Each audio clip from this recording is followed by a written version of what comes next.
My name is Isaac24, and this is 5 things I love about my 1995 Chevy Monte Carlo LS. Number 1, the trunk space. I mean, seriously, this is a mid-sized car, but then you go to open the trunk, and holy crap. Now, there's some stuff in here, so it's going to look a little small, but look at the size of this thing. This is a much bigger trunk than you get in a Camry, and I know that for a fact. Look at this thing. There is probably a good 3 feet between those back seats and where this cargo net is. You get a cargo net. There's space here on the sides. You can put stuff here too. You can see I have a floor mat down here from Ollie's to protect the carpet. But it's not even a problem that it doesn't go all the way back because my stuff sits there. It is amazing how much room this trunk has for a mid-sized car. It's basically in full-size car territory with the trunk size. Number 2, back seat space. Now, I am only 5'8", so I don't know if you should judge me on my abilities to test a back seat. But for a coupe, this back seat is more than acceptable. This driver's seat is positioned where I sit, which might look like it's all the way up, but in reality, these are big, big doors. So really, it's actually not that far up. And look how much room I got. I can lie down almost. Now, this passenger seat, this is all the way back. Now, I'm going to move over here. And only with this seat all the way back are my knees touching the seat in front of me, and there's some stuff in there. But really, it is amazing the amount of room back here. You could easily get 3 people back here, and 2 is perfectly comfortable. Now, the one thing about the back seat space is that the headliner is very, very low. And now, granted, the top of my head is not touching it, but my hair is pretty tall, and it touches it, which is not a huge problem, and if I slide down a little, it's fixed. But that's just one thing to consider, is if you are taller than 5'8", you might not be able to sit back here, but I am counting this as a plus, just because the sheer amount of leg room you get back here. It's crazy for a coupe. Most people think coupes have tiny back seats. Not this thing. It's actually bigger, I would say, than some 4-door sedans are. Probably a Chevy Cavalier would have a smaller back seat than this. It's amazing. Next up is the seats.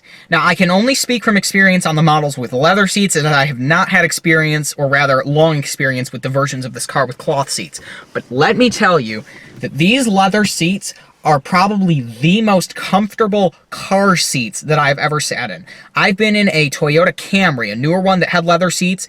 They were horrible feeling. They were like rock hard almost. These, and I can show you here, check this out.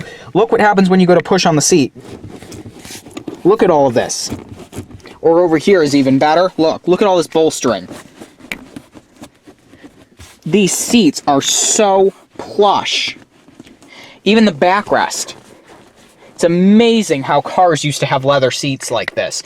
Modern cars, the leather seats are rock hard. My father has a Volkswagen Jetta. The seats are rock hard. But this thing, for long road trips, they are more than comfortable.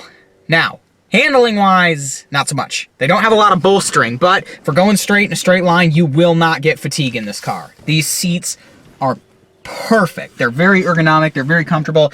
You sit down and you sink into them. They are wonderful, wonderful seats, and I absolutely love them. That might be my favorite feature about this car is the seats. Number 4 has to do with one of the features, and that would be the heater. Yes, this heater right here. Now, if you sit in this car for 5 minutes in the winter and turn the heat on, you probably won't notice this. But if you spend any longer than about 10 minutes and you have the heat on, say, number 2, just like this, you will get so hot that you might pass out of heat stroke. The air conditioner in this car is so-so. It works decent, but it's not freezing cold. You put it on max and it's pretty cold. But when you put this thing on heat and you sit here for 10 or 15 minutes with this on level 2, it gets deathly hot in here. It is amazing how hot it can get in here. Some cars have been in the heat works and it's hot-ish. This is like burn your fingers hot. If this were a stove, this would cook your food. You could easily probably cook eggs in here with how hot this blower gets. Now, like I said, 5 minutes, it's not going to be that warm, but it gets so warm in here that if you're in here for 15 or 20 minutes, you actually have to turn the heat down a little bit so that you don't pass out from being so hot. It is amazing how hot the heat gets in this car. It is awesome, actually, to see that from a 1990s car.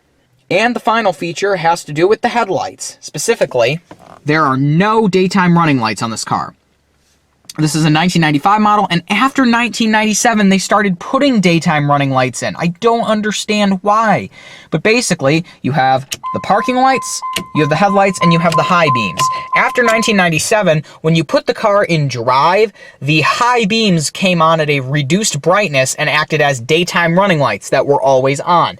I hate daytime running lights. I don't know why, but it seems so stupid to me to have your dimmed headlights on when it is this sunny outside, or even sunnier outside. It is so totally pointless, and I'm very, very happy to see that they are not on this car, and I can drive in peace without having my stupid lights on to waste light bulb energy time.